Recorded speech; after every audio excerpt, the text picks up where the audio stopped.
Hello, chefs. This is Chef's PSA. I'm your host, Andre Natera.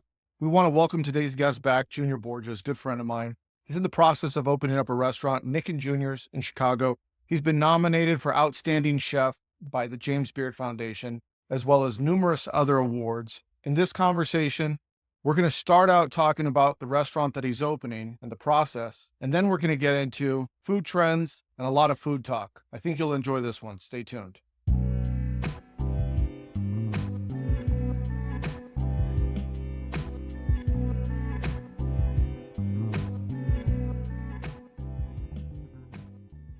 Tell me about Nic Juniors.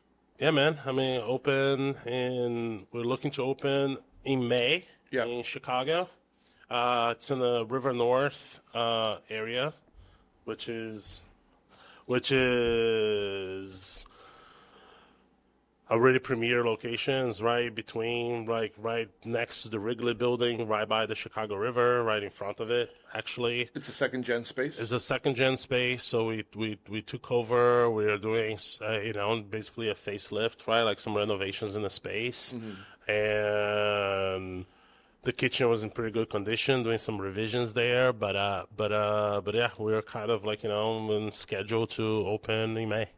Wow. And you got some of the old band back together? Got a little bit of the old band back together. So Justin, there was my CDC, and then turned into a Zach chef at Meridian.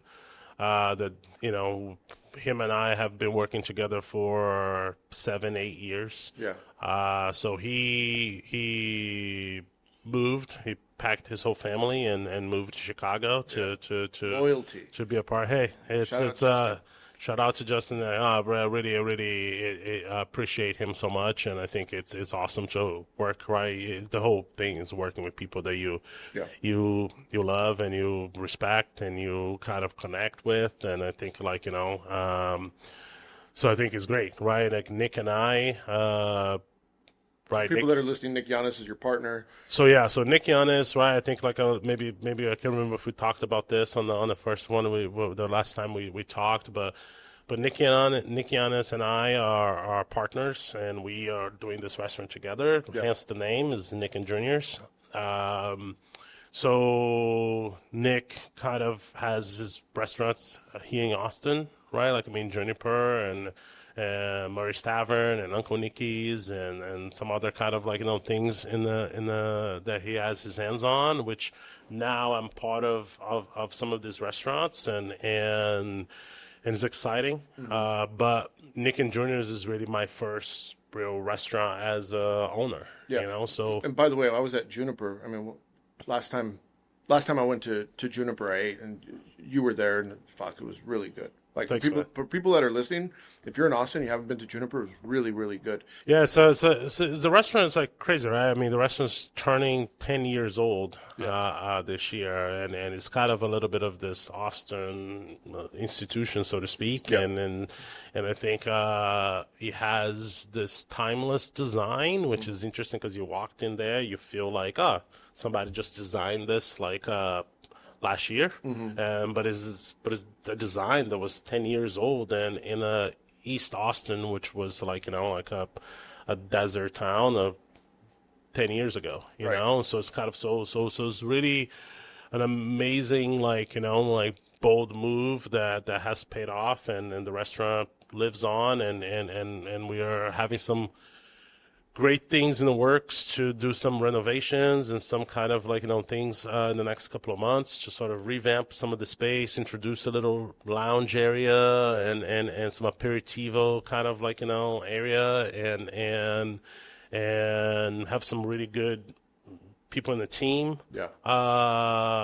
Now, and then it's sort of shaping up to really push the restaurant to the best it can be, What you're doing in Chicago, did you already get a pastry chef? We have not. We kind of we are literally, I was just on the phone with Justin, kind of talking about a candidate that we hired, we haven't hired yet, but we're kind of interviewing, probably, hopefully he's going to be joining the team, but somebody that is a CDC but has a lot of pastry experience, and I have some of my connects and friends that might kind of come and do some a little consulting work to start off with, and it's kind of hard, right? I mean, pastry, I think it's an interesting thing. I think even for a lot of pastry chefs, that I know, and I'm sure you know too, that is like they either I know a good amount of pastry chefs that either have transitioned to savory, Right. right? And then there's also the pastry chefs that kind of like take a completely different route and becomes more consultants, more like where they have their bake shops, so they have like, you know what I mean? They kind of go into that because it is really hard for restaurants to kind of afford one, and it's hard because like I feel that is. Like Chicago, we want to go for, right? I think we back to Chicago. Like the restaurant is in a great location, second gen.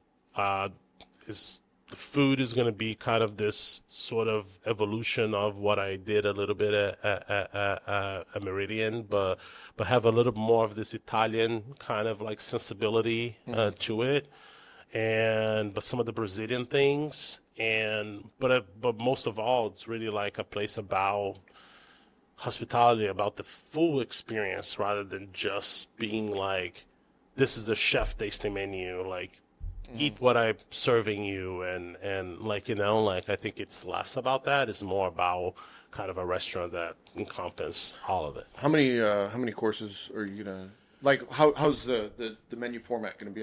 Maybe it's a better question. So we have a bar area that kind of like the space was naturally divided, and the bar area it's going to be a la carte. It's going to be a little more like louder, a little bit like there's a little raw bar kind of. It's going to be just like more of they're like high energy kind of like fun stuff. I like to say that like the dining room is going to be fun too. So it's kind of like it's not that like the bar is more fun than the dining room. It's just like a little bit different.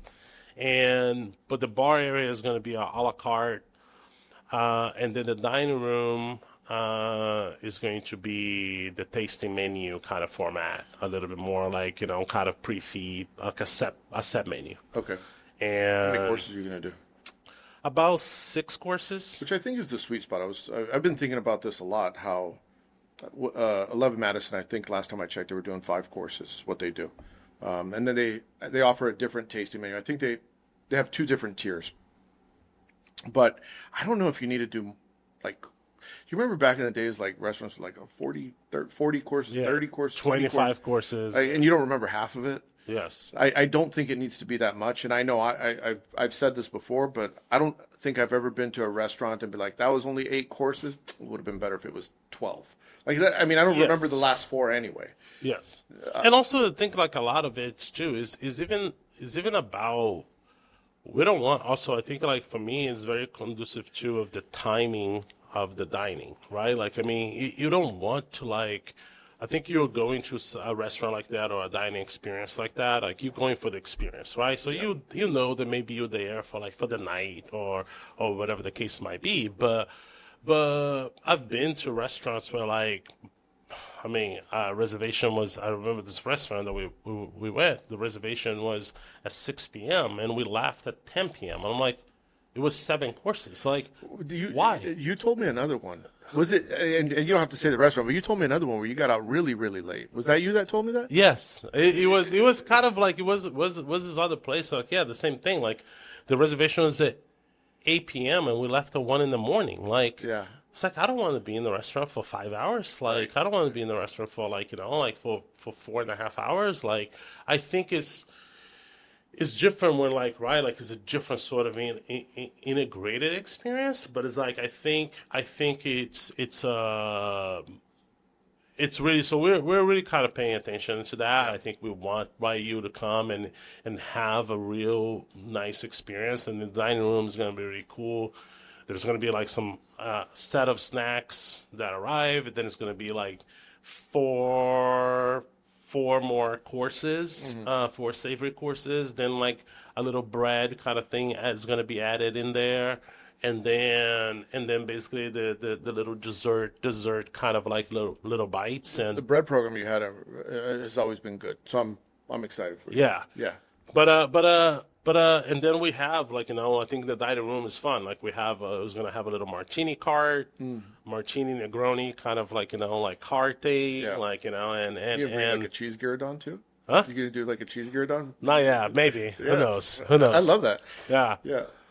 But yeah, I mean, I think it's the experience. We really want the experience to be like, like a two, depending the size of your table, obviously. But it's like, but I mean, like 2.5 hour experience max. Like, like maybe even less than that for like a two top. Like, and I think like it's we want you to kind of come in, enjoy, but also like go get a drink at the bar. Yeah. Go get a nightcap someplace else. So right now you're hiring team members like front of the house So yeah, cooks. so we general have manager? we have a general manager. We have Justin is there as the head chef, and we start hiring, like we're hiring the management team, and start to kind of gonna probably start hiring the hourly staff like in the next couple of weeks. Well, let me help you out. So for people listening, how can they apply? Reach out to send your resume to hiring at Nic and Juniors. Yeah. I'll spell out like Nic is NIC. A lot of sometimes people don't get that right, but is hiring at Nic and Juniors. Yeah. Okay. Cool. Yeah, I'm excited for your restaurant. I think it's going to be. I mean, I loved Meridian with what you were doing there. I mean, we've been talking a lot about food. You and I feel like I'm having like my own crisis. Internally when we went to Prelude, it was me and you and Bill, who I had brought, and Matt Peters and Justin. Yeah, Justin was there. Yeah. Yeah, we were sitting around having drinks, and I remember I brought up at the table like, because I feel like this was maybe like 4 months ago. It feels like No, it was like in January. was it in January? Yeah. Man, it feels like forever, but I remember like my wheels were turning. I was just starting to think about how food is kind of all feeling the same. Like there's this Instagramification of food, and you and I were looking at the exercise a little bit earlier. Like if I showed you a beautiful tart with caviar or another little sphere with truffles, is like it could be anywhere. Like whose restaurant is that? It could be anywhere. Yes. Any great restaurant. And I understand why it's going that way. And I'm not knocking restaurants that are doing that. And I was joking with you, and I said the last restaurant that I was consulting at and I had to design a menu for them, I put a little tart on it with foie gras. Like I do the same shit. So I'm not saying that they're wrong, but what I am saying is that I'm noticing that food is kind of stuck in this it all kind of starts looking the same after a while. And how do you differentiate yourself? It's not easy. I don't have the answer to it, but I recognize that it's a problem, and I'm sure I'm not the only one. Yeah, I think it's kind of like part of a little bit of also. I mean, even when you look back, right? Like maybe I don't know, maybe it's longer than 10 years ago. Probably I would say like 15 plus years ago, where like what was the bubbles, Yeah, foam, yeah, it was right? everywhere. The froth sauces and all that, and it's like you saw that everywhere. Maybe Instagram was a thing 15 years ago, right? Like I mean, it wasn't a huge of a thing. So it's like maybe that dissemination of like information wasn't so much like visible that way, but you saw a lot of from photos or from like articles or from like magazines and who got the write up. I mean, so I think like now is just like transitioning, right? That's like the next kind of thing, and I think the biggest yeah, I don't fully have the answer about that either. I think the one thing that sort of sticks out, I think for me, is not so much of because this guy is not doing a tart like and this guy is doing the same tart. I mean, it's about like if something's executed properly and is delicious, Right. then it's delicious. Like like then it's like I feel like if you go somewhere and this bite is a great bite. And the service is delicious, is great, and the ambiance, everything, right? Like the entire thing kind of sings and makes sense, then sure, like give me a tart. You know what I mean? Yeah. So when I I did this thing a while back, and this was when I was still chefing, and we were looking at Garrison. So Forbes Travel Guide. We didn't have Michelin in Texas yet, but Forbes Travel Guide. I want to say Garrison was one of the only restaurants in Texas that got a 4-star. We were trying to get a 5. We had missed it by like three points or whatever.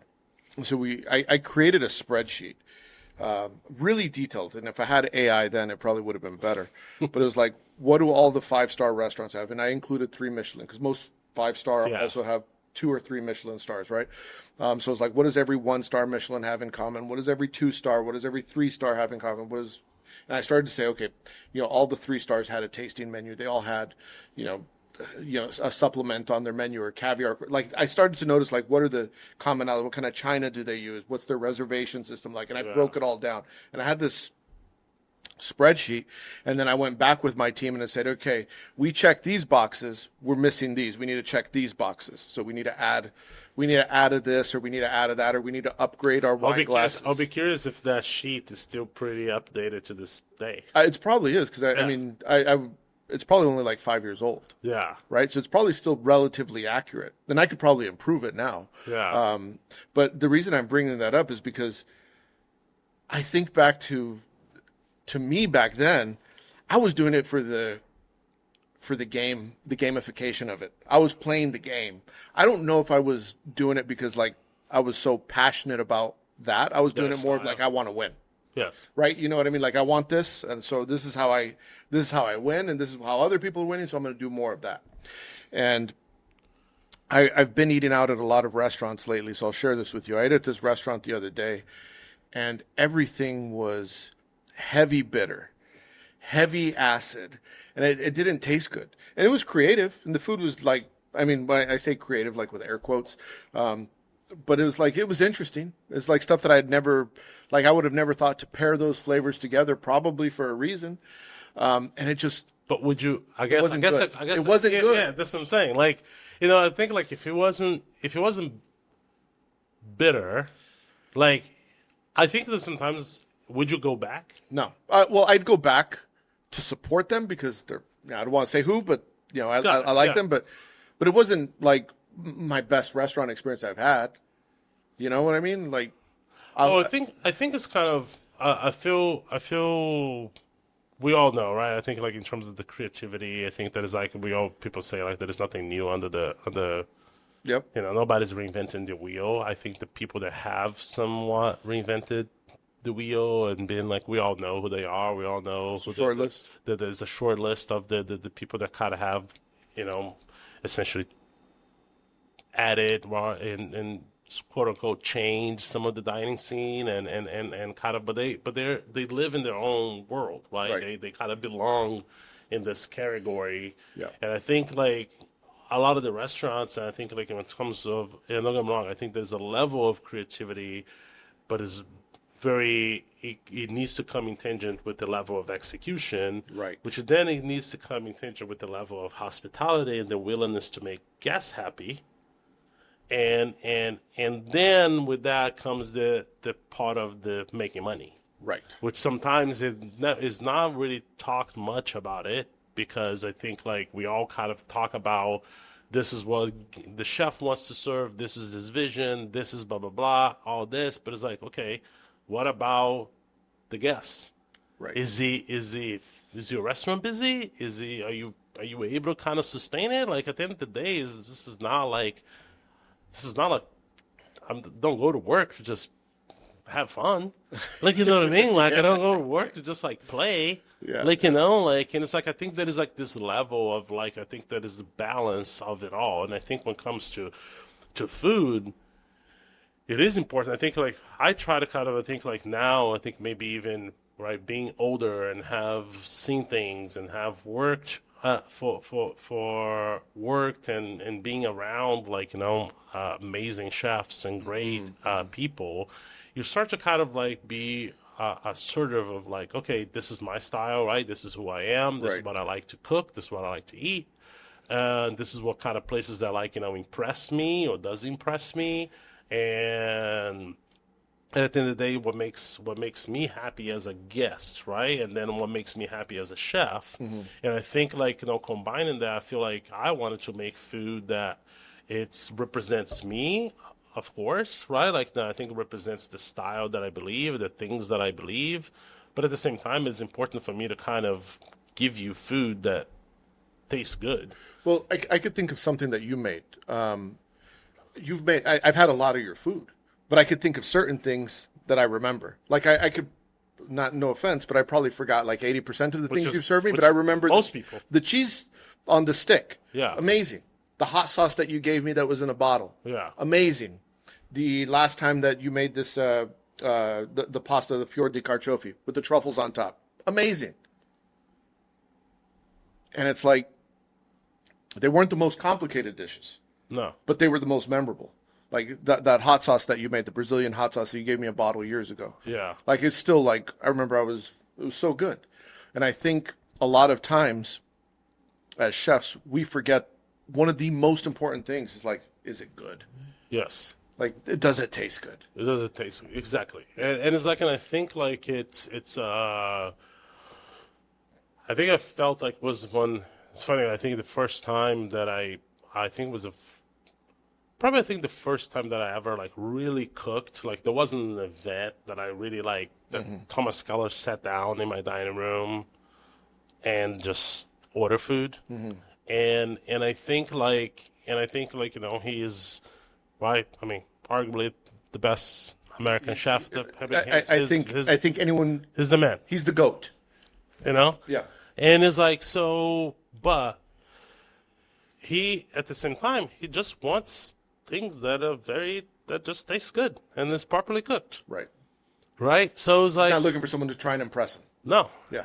But that is what impresses him, right? What impresses him is just like, and I remember to this day, like he ordered a chicken, and he ordered a soup, and he ordered chicken, and that's pretty much what was his meal, Yeah. right? And then at the end of the day, he just told me that everything was perfectly cooked. Yeah. That's all I care about. Yeah. When I would interview people, it's kind of the same thing. Like I would tell them, especially for a cooking interview, a lot of times they try and impress me with like crazy cooking techniques and a lot of bullshit on the plate. And I was like, I just want it to taste good, man. That's it. Like, Yes. no offense to the person that's interviewing, but you're 22 years old. You're applying for a sous chef job. You're probably not going to show me anything I haven't seen before. But you know what would impress me is if you cooked it right. Yes. That would impress me more than all the gimmicks on the plate. Yeah, yeah. And I think sometimes like we forget about that, and I think that's the most of the people, I think, want that. They want, like, they don't mind. I think it's either paying a certain amount of money, you know, if the value is there, right? If you're giving them the value, and that value can come in so many different ways. Yeah. Right? The value can come from how you made them feel, how the restaurant is set up, how the experience, how's the ambiance, how the food is prepared, the quality of the food, the execution of everything, right? But it's like, but I think like if you just go and you kind of like, oh, okay, I paid this.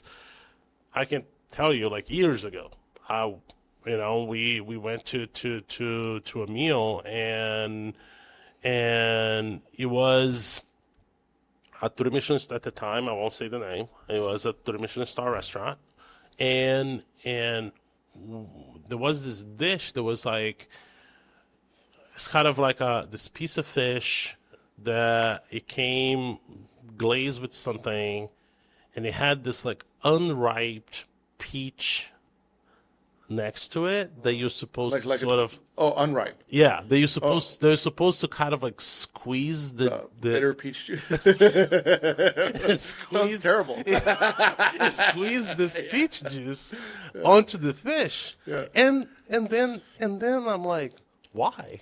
And then it's like, and then the fish wasn't properly cooked. Yeah.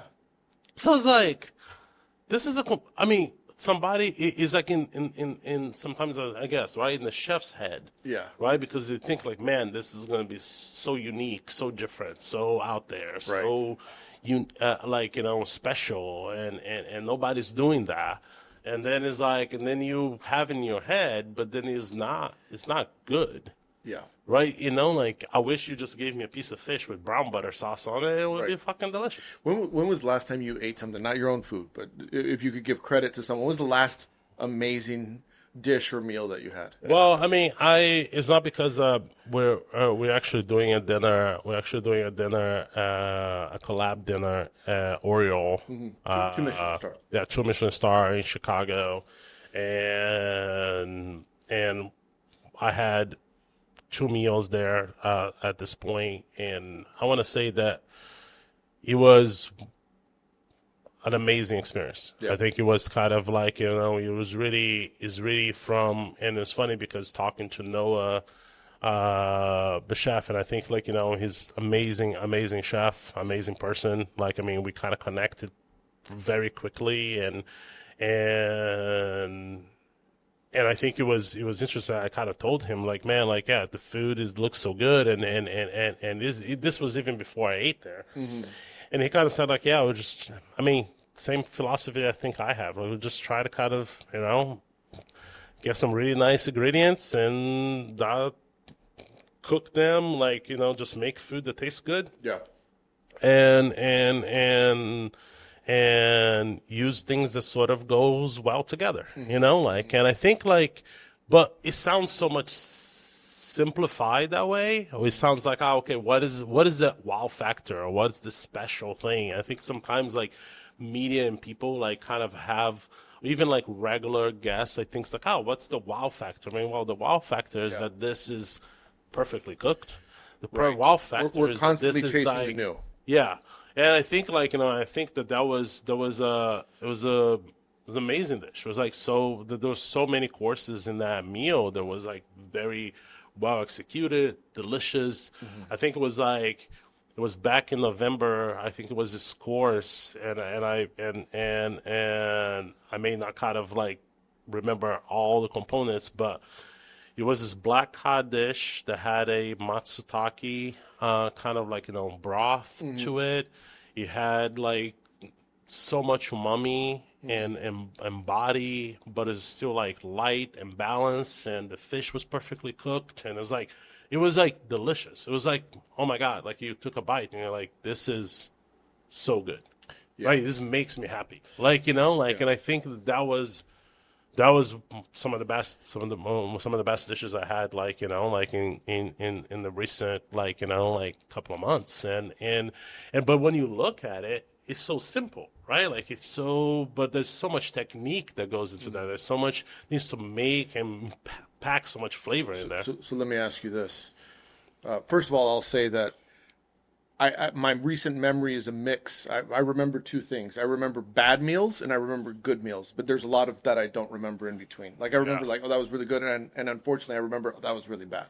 And a lot of the bad meals that I've had, or bad dishes, I wouldn't say they were bad meals, but I've had some bad dishes. I just feel like they were just trying too hard, and it's like, taste your food.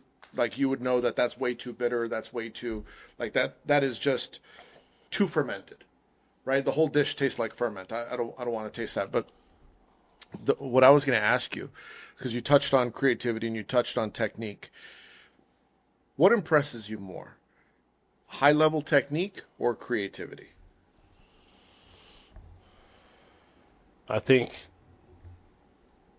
tasty food impresses me more. Yeah, I think like creativity, technique impresses me more. Because it shows me that you had the technique to cook something perfectly. yeah, Right? And that can be literally a simple roast chicken. It can be a simple piece of fish that it was nicely cooked and well seasoned. And I think that is technique. right. Right? Like it's not so much about the creativity because you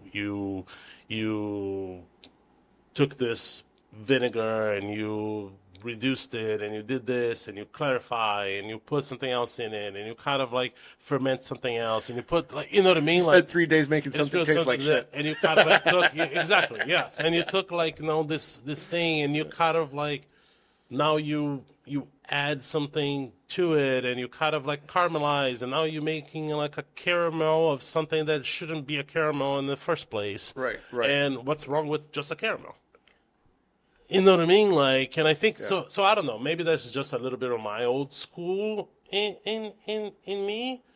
I appreciate it, and eat it and I get it, and I would think that probably like if it's executed well and tastes good, like oh man, this is awesome, this is right genius, like Yeah. great, like Yeah. but but I think in the scheme of like just restaurants, in the scheme of just feeling like what is most important, and I think when I say most important in terms of in the not just as a chef but as a guest perspective, I think it's more important for you to have the technique to execute than to just being creative. Because being creative, there is a lot of creative people. There's a lot of people who just throw stuff together. Yeah. But I think like to have the technique to be able to kind of cook something and make delicious food, right? We all heard simple food is very hard to make. Yeah. Yeah, it really is. I was I was at this restaurant, and they cooked this just perfect food, and it wasn't complicated, but it was just everything was seasoned, everything, and it was like olive oil, like just use the good quality olive oil, and it doesn't need use the good quality vinegar. Yeah. A lot of the stuff use the perfect in season tomatoes or whatever the case may be, and I think about like a lot of chefs know that this is delicious. Like you could have a perfect ice cream, maybe it's a strawberry ice cream or beautiful vanilla bean ice cream with just perfect farm in season strawberries at peak ripeness, and it's amazing, but no one really has the balls to serve it. You know what I mean? Like we all know it's good, and we all would sit there with chefs and be like, "That's really good." Thinking back to the last story that you told when you were at at one of the mentor events, and you had cooked some steak, and everyone's standing around eating it. It's amazing, right? I think back to something as simple as like a good ice cream with strawberries, or a perfectly cooked piece of meat with a beautiful sauce. It's like, yeah, but if there's no tricks, would you put it on your menu? You know what I mean? Well, we all know it's good, but I think that's kind of the thing, right? I feel like for Nic and Juniors, like it's a mixture, right? Because we have the bar area that is a la carte, that is going to be like we're going to have an array of like snacks because we want you to come in and kind of almost like sushi style, where there is like comes by the two pieces. Sure. So there's like a section of the menu that is going to be like 8 bites or something like that you can order, that is all comes by the twos, and it's just a fun way of eating, right? Like just kind of quick little bites. That is your traditional sort of like courses, but then I think that is like when it comes to the dining room, I think that is like even we're talking about, like it kind of came into my head, like one of the last thing that we want to serve the guests is this little bite of an ice cream cone. And I think because I think like it evokes some childhood, right? Memories, evokes like some playfulness to that, and the flavors, right? Is essentially flavors that is dear to me. Is like it's kind of a mixture. We have something in Brazil that called Romeo and Juliet, which is basically a goiabada, which is like a guava paste. Okay. I love it. Served with cheese. Yeah. So it's kind of like, it's essentially if you take a slice of goiabada and a slice of cheese, that's the Romeo and Juliet bite. So we're doing a Romeo and Juliet ice cream cone, which it has this goiabada jam, and it has an ice cream that is very similar to like a fleur de latte. Yeah. Ice cream, like like very like milky and some vanilla flavor in there, but it's kind of a very like that milky kind of cheesy sort of like ice cream, but at the end for the guests, the way I see it is like you're still eating, right, a vanilla ice cream with a jam. Yeah. But it's like, but has a story behind it, has kind of like a technique behind it, but that is like an approachability. Yeah. To that. And I think like sometimes I feel it's what's important in terms of like creating, I think we talked about this creativity against this, or what kind of discerns, right? Like where nowadays where everything kind of sort of looks the same for most part, is that I think it is important. I think like I don't mind. Like I mean, I can eat a tart at this restaurant, I eat another tart at this restaurant, and if they're both delicious, they're both delicious, right? I think you're manipulating and you're presenting in your own way, and I think like the same way that I feel me serving a little soft serve kind of like, little cone to you, like it's not going to be the first time you've ever had it. It's not going to be the last time you've ever had it. It's just going to be the way that like I like to serve it to you. It has this story. I think it's important that we still kind of do things that matter as chefs to us. Yeah. And then, but it's still keep in mind, like, you know what I mean? Like what the guests would appreciate and how the guests would kind of. You're talking about this soft serve cone, which sounds good. I'm hungry. But I'm not seeing anyone do that right now. And that's kind of the point. It's like, yes, it's not the first time I've had it. And it's probably not the last time I've had it. But it feels refreshing right now because I'm not, and maybe I'm just not paying attention, but I'm not seeing little soft serve ice cream cones on tasting menus.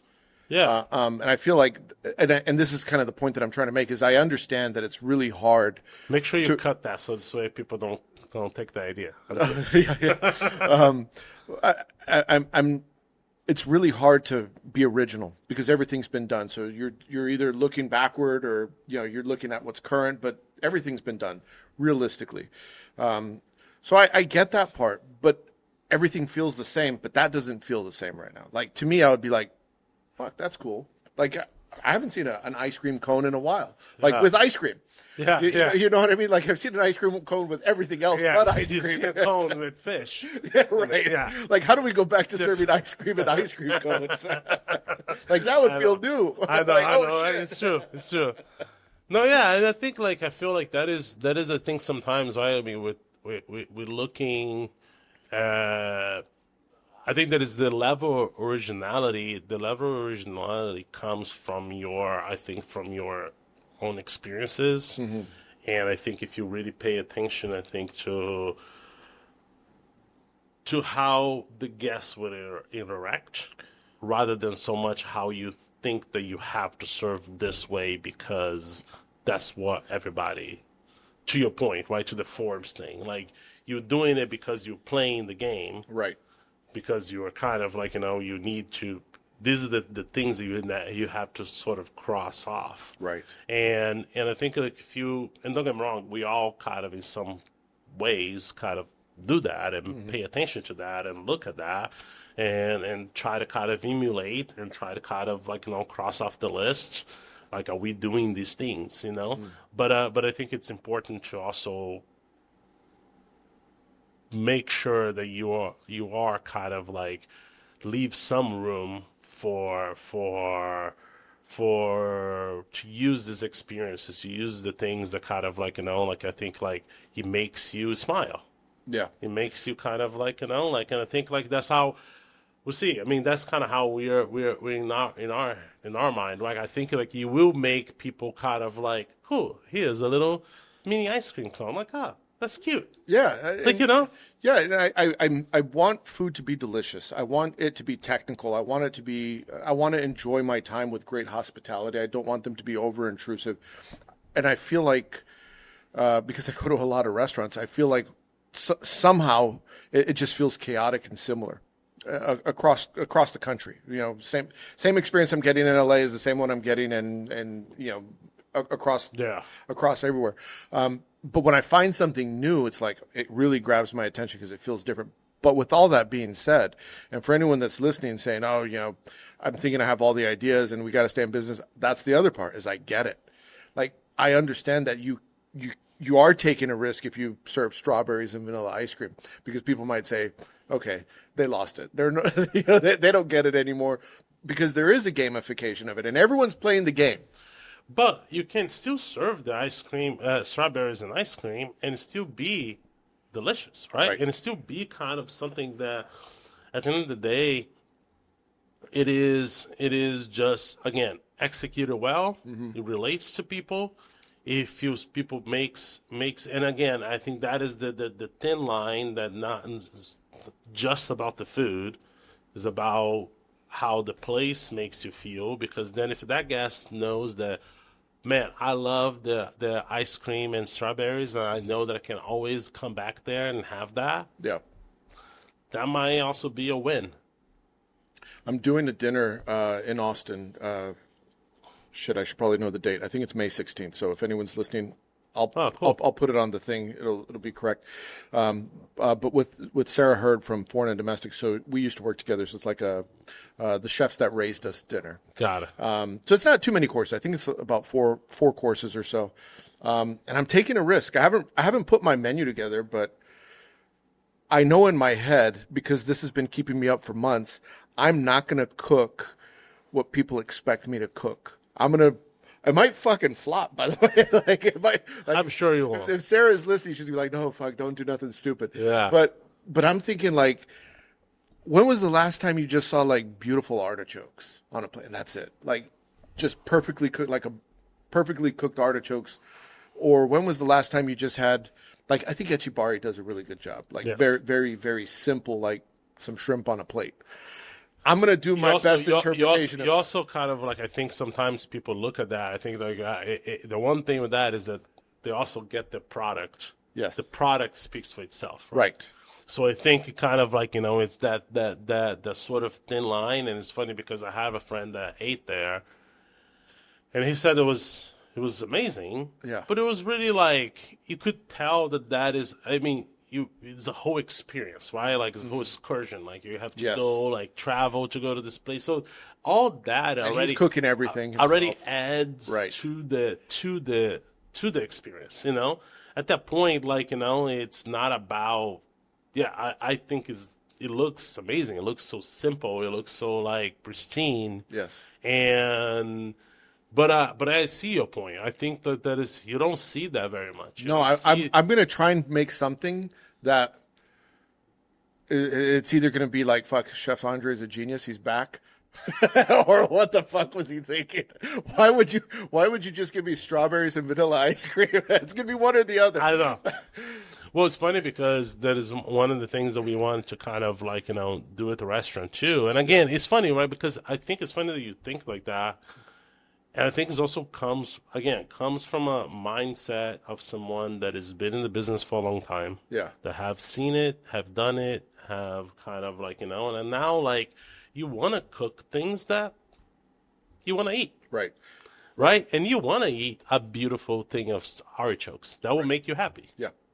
Right? Yes. And it's like, especially if the artichokes are from the farm and they're perfectly cooked, it's perfectly seasoned. Why Yeah. not? Yeah. And I think it's kind of like, I think it's the balance of it all, because even at Nic Juniors, like, the little bar, right? We have this little raw bar, and it's not gonna be like a oyster bar. It's more of like, kind of like an little open kitchen that we're just gonna have some stuff there, and it's gonna be like a lot of these little snacks. But we're like, man, if we can get our hands on a beautiful strawberry that is, like, perfect, why not just kind of take a strawberry, like, lightly seasoned with maybe some, like, a little saba, or maybe a little aged balsamic, or maybe a little, like, white balsamic, or maybe kind of like, like a little kind of herbs, and that's it. That's all you get. Or maybe a little, like, nice little cream, and you can kind of, like, like, and that's all you get. And cool, like, it's only available for 2 weeks, and because that's the season. Yeah. And then we want to kind of do that kind of stuff the same way that it's the same mindset, because I think that is a beauty in that. right. And it is also an approachability in that. And I think it's also, if I can give you, because my job was at that point to find the perfect ingredient and treat it right in a perfect way, by not fucking it up, and then just kind of, like, give it to you. And it's not something you're gonna have from the strawberries from the store. Right. So the other day at home, I went to the farmer's market, and I had some beautiful basil, and I had some very beautiful zucchini. And I was like, what am I going to do with this? I didn't feel like cooking. I was like, what am I going to do? So I was like, I'm just going to make soup. So I hardly ever make soup, but I was like, I'm just going to make soup. But I did it the old-fashioned way. Like, I sweated it, and, like, I had good cream, Yeah. and I blended it. I put the basil in there, and I tasted it. I was like, fuck, I forgot how good soup is. It was like maybe 3 or 4 ingredients, and I was like, this is the best thing I've had in quite some time, and it's like just soup. It's just zucchini soup, and I forgot like zucchini and basil. How I drizzled a little good olive oil that I picked up from Italy on it, and it's like sometimes I think as chefs, it is really hard. And Marco Pierre White had his existential crisis when he gave back his Michelin stars, and then put on the chef hat. Now with I don't know what he's doing with North Swiss, but he like, okay, I just want to make delicious food, and I think the position that I'm in, the only risk I have by potentially because I don't have a restaurant, I just have my podcast, so it's like I'm not too worried if I go to someone's pop-up and I serve artichokes, because like it's not gonna. I mean, I might not get invited back, right? That's fine. But I'm thinking about it, and I'm not saying I have the answers.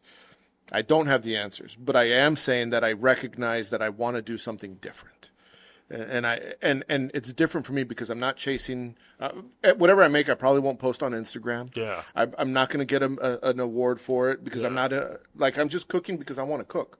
That's it. So it's a liberating. It's a liberating experience. Yeah. Like when you're just cooking for people that you care about, and you just want to make something that they're gonna, and you're just cooking. It's gonna come out much different than it's like, well, is Eater going to write about it? Is it going to pop up on a list? Or is it going to look good on Instagram? Like, I get it. That's the game. But what happens when you're not playing the game? What does food look like?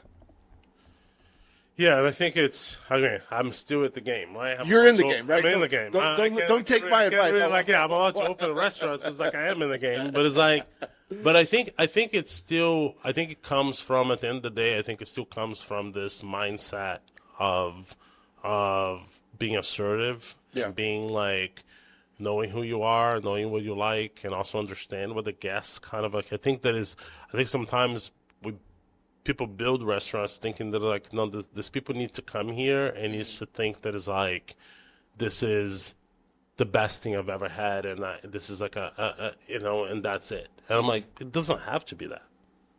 You know what I mean? Like, I think if you the beauty, the hardest thing is consistency.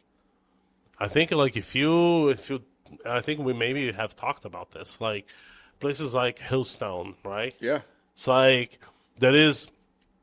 It's funny you bring that up. That is like, like I mean, there's so many restaurants, so many chefs and operators and investors and that like looks up to and like thinks that like, man, like, yeah, I wish I was that. Yeah. I wish I was this consistent, right? I wish I was this profitable. Right. And do you know the chef at Hillstone? No. Well, no one does. Exactly. Like, no offense. Like, and it's like, and so it's not, I think it's about, right? Like, and I think like that's what I'm saying. Like the people go in and over and over again to those restaurants, and I think that it's kind of like a beauty too. So as chefs, like it kind of, how do you create this balance, right? Yeah. I think like, I know I've talked a lot about Nic Juniors, but I'm really excited for it because I think it naturally sort of encompass like this ability for us to create a place where like Nic and I can right, we love, I mean, we go out to go to restaurants together, we go to dinners together. You want sometimes like, you don't want to just sit and enjoy a tasting menu every time you go out, right? Yeah. You want to sometimes sit down, order some snacks, order a cocktail, like sit, enjoy, blah, blah, blah. It's an hour and a half experience. Off you go, and you catch up with a friend and you out of there. Or you can come back the following week and go to the dining room and have this more, like, like 2-hour plus experience, like, and kind of enjoy and have like, so I think like what I love about it is because it allows us to do a little bit of both. It allows us to kind of like, create this restaurant that can act as half of the restaurant sort of can be your little daytime neighborhood, everyday kind of place, but also you have part of the restaurant that is more of your special occasion kind of place. I'm excited for you. Like, I could not be happier for you that this is coming together, especially in Chicago, which I think is a great food city. And I think you're going to do great. I'm happy for you. I'm happy for Nick. I'm happy for Justin. Thank you. Yeah, it gives me a reason to go up For to sure. Chicago. Oh, yeah. We can't wait. Yeah, no. I do have some other questions for you. Okay. These are random. Okay. I love it. Do you mix your salt and pepper? Where do you stand on mixing your salt and pepper on the line, chef? I don't mix the salt and pepper. Good. It's highly contested sometimes. I know. Sometimes people think that like that is like, oh, I'm just being. Is this efficient? I'm like, is he?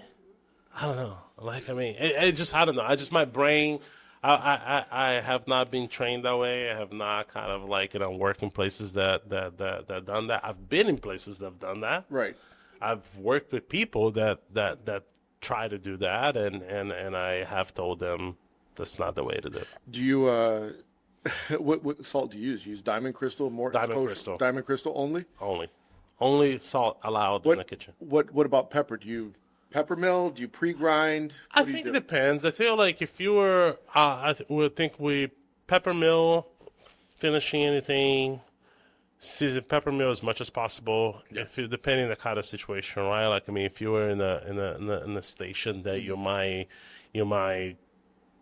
cook so much proteins, and it's like that you kind of need. Like, I don't mind if you pre-grind your peppercorns.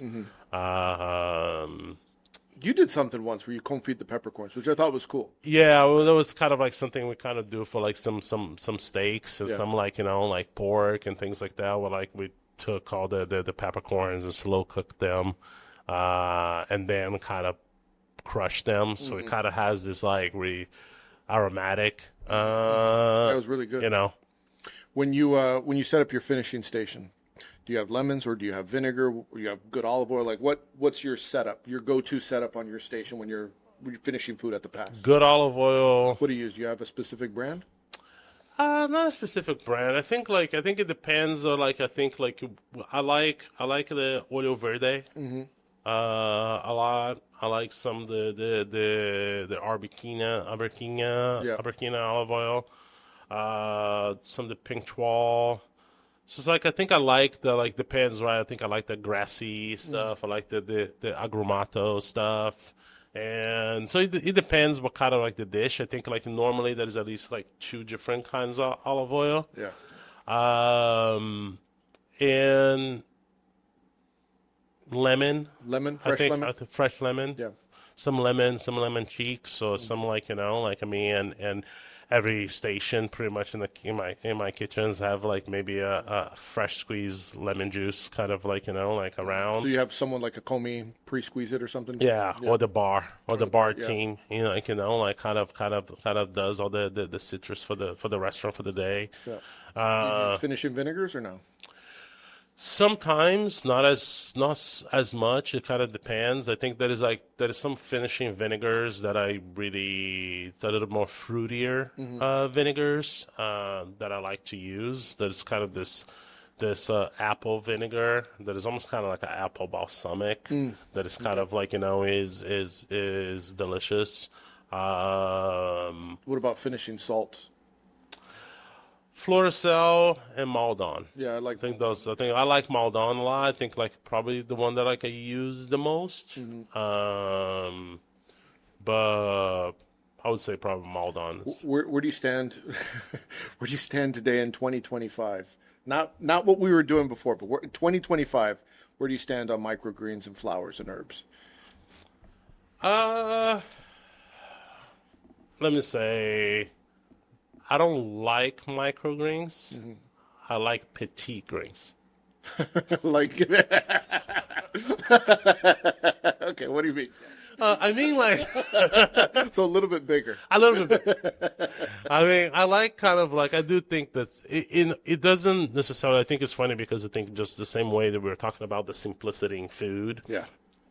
I think there is also this kind of like, but also there is a little bit of the playing the game. Yeah. Right. Yeah. So I think that is it's understanding. I think the editing of it. I think there are certain dishes that require that. There are certain dishes that don't.